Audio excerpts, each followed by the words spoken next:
नमस्कार मित्रों, मैं डॉक्टर मुख्तियार शेख, सहायक प्राध्यापक हिंदी विभाग, एकता शिक्षण प्रसारक मंडल संचालित कला महाविद्यालय बिडकीन से आज हम बीए द्वितीय वर्ष पेपर क्रमांक 8 चतुर्थ सत्र के लिए, जो कि प्रयोजनमूलक हिंदी 2 इस नाम से अभिहित है या जाना जाता है, इस परिचय के अंतर्गत आज हम पारिभाषिक शब्दावली, समस्या एवं समाधान पर प्रकाश डालेंगे, चर्चा करेंगे या अध्ययन करेंगे। पहले प्रस्तावना देख लेंगे। पारिभाषिक शब्दावली निर्धारण में 4 पद्धतियों का प्रयोग किया जाता है: निर्माण, ग्रहण, संचयन, अनुकूलन। पारिभाषिक निर्धारण की अधिकतर समस्याएं इन्हीं 4 पद्धतियों के साथ जुड़ी है। इन समस्याओं का स्वरूप तथा उसके समाधान का विवेचन निम्न रूप से किया जा सकता है।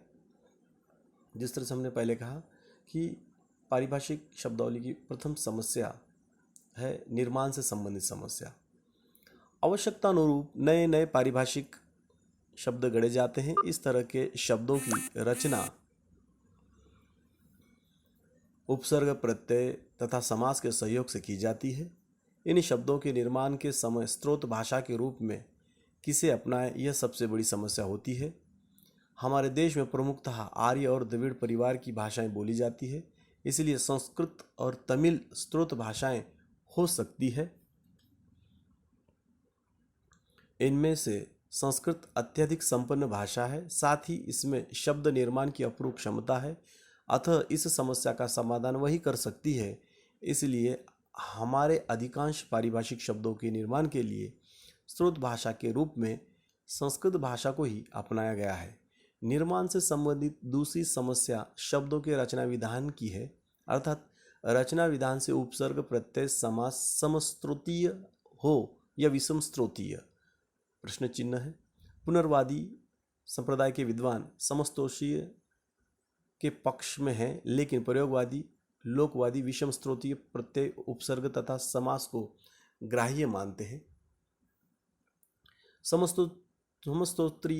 समस्त्रोतीय रचना विधान से निर्मित शब्द संस्कृत के होते हैं और विषम स्त्रोतीय रचना विधान से निर्मित शब्द बहुत बार भौंडे लगते हैं। इसीलिए दोनों के बीच का मार्ग अपनाना लाभप्रद है। संस्कृत के बहुप्रचलित प्रत्यय, उपसर्ग आदि का प्रयोग तथा समासों में संधि की अपेक्षा हाइफन का प्रयोग ही उचित समझा जाता रहा है। निर्माण से संबंधित एक समस्या यह भी है कि किन शब्दों का निर्माण करें, किस धारणा या क्रिया तथा वस्तु के लिए प्रचलित शब्दों में से एक का चयन करें या उसके लिए नए शब्द का ही निर्माण करें। पुनरुद्धारवादी विद्वानों ने जो पारिभाषिक कोश बनाए हैं, उनमें बहुप्रचलित शब्दों की उपेक्षा कर नए शब्द बनाए हैं, जिससे नए शब्द प्रचलित नहीं हो पाए हैं। तो दूसरी ओर हर चीज के लिए प्रचलित शब्दों में से शब्दों का चयन भी संभव नहीं है, इसलिए यहाँ भी मध्य मार्ग अपनाना लाभप्रद कहा जा सकता है। चीज के लिए प्रचलित शब्दों में से शब्दों का चयन भी संभव नहीं है। दूसरी समस्या है ग्रहण से संबंधित समस्या। शब्दों का ग्रहण सामान्य भाषा में भी पाया जाता है। सामाजिक, राजनीतिक, सांस्कृतिक, धार्मिक संपर्क से विभिन्न भाषा भाषी लोगों में शब्दों का आदान प्रदान होता है। पारिभाषिक शब्दों के धरातल पर भी यह आदान प्रदान होता रहा है, अतः ग्रहण मूलतः समस्या नहीं है, परंतु जब सब कुछ अन्य भाषा से ग्रहण करें या अन्य भाषा से कुछ भी ग्रहण न करें जैसी अतिवादी विचारधारा प्रचलित हो जाती है, तब ग्रहण एक समस्या बन जाती है। पारिभाषिक शब्दावली के क्षेत्र में एक संप्रदाय ग्रहणवादी भी है। उनके अनुसार हमें पारिभाषिक शब्दावली बनाने की आवश्यकता नहीं है, केवल अंग्रेजी शब्दों का लिप्यांतरण कर उसका ग्रहण करना चाहिए। इससे समस्या यह बन जाएगी कि देवनागरी लिपि में अंग्रेजी न तो अपनी भाषा बनेगी न मूल अंग्रेजी। अतः इस तरह का अतिवाद अनुयुक्त ही नहीं, हास्यास्पद भी है।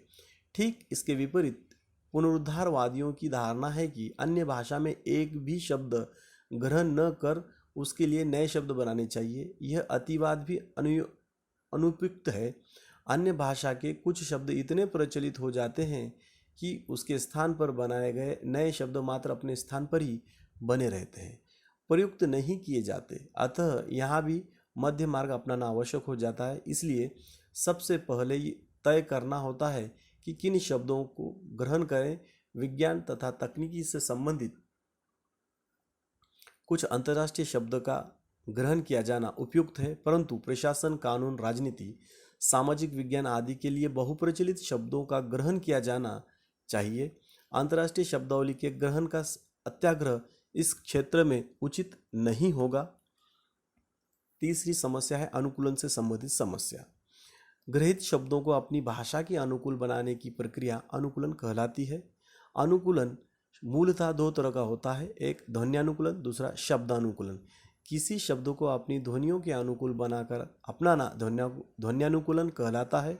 जैसे टेक्निक से तकनीकी, विदेशी शब्दों को धातु मानकर अपने व्याकरण की सहायता से नया रूप देना शब्दानुकूलन कहलाता है।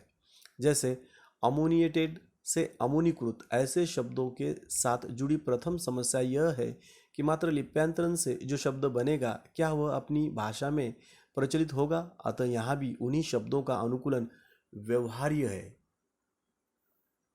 जिसके लिए विशेष रूप निर्माण या तो असंभव हो या प्रचलन की संभावना कम हो। माफ करना। चौथी समस्या है संचयन से संबंधित समस्या। अपनी भाषा में प्रचलित शब्दों में से उपयुक्त शब्दों को पारिभाषिक अर्थ में प्रचलन संचयन कहलाता है। इस प्रक्रिया के साथ जुड़ी पहली समस्या यह है कि शब्द चयन का आधार क्या हो। दूसरी समस्या है एक ही शब्द पारिभाषिक रूप में प्रयुक्त होने पर नियतार्थता में बाधा आ जाती है। संचयन प्रक्रिया द्वारा पारिभाषिक शब्दों का निर्धारण विज्ञान तकनीकी क्षेत्र की अपेक्षा सामाजिक विज्ञान के क्षेत्र में अधिक संगत हो सकता है। आशा है छात्रों आपको पारिभाषिक शब्दावली की समस्याओं समाधान यह चर्चा अध्ययन समझी होगी। आपको जो भी समस्या इस संदर्भ में हो आप मुझसे चर्चा कर सकते हैं या ग्रुप पर मैसेज डाल सकते हैं। धन्यवाद। इस वीडियो पीपीटी का उद्देश्य केवल अपने अध्यापन के लिए है, न किसी प्रसिद्धि पाने के लिए। इसका समग्र श्रेय सभी महानुभावों को जाता है जिनकी सामग्री का उपयोग यह बनाने के लिए हुआ है। मैं उन समस्त जनों के प्रति कृतज्ञता ज्ञापित करता हूं जिनकी सामग्री का उपयोग ये वीडियो पीपीटी बनाने के लिए हुआ है। यह मेरी कोई मौलिक उपलब्धि नहीं है और न ही कोई सृजनात्मकता। इसका उद्देश्य केवल और केवल छात्रों तक पहुंचाना है। इससे किसी के दिल को प्रत्यक्ष या परोक्ष रूप से ठेस या आहत पहुंचती है तो मैं उसके लिए क्षमा प्राप्ति हूँ। आपका प्राध्यापक डॉक्टर मुख्तार शेख।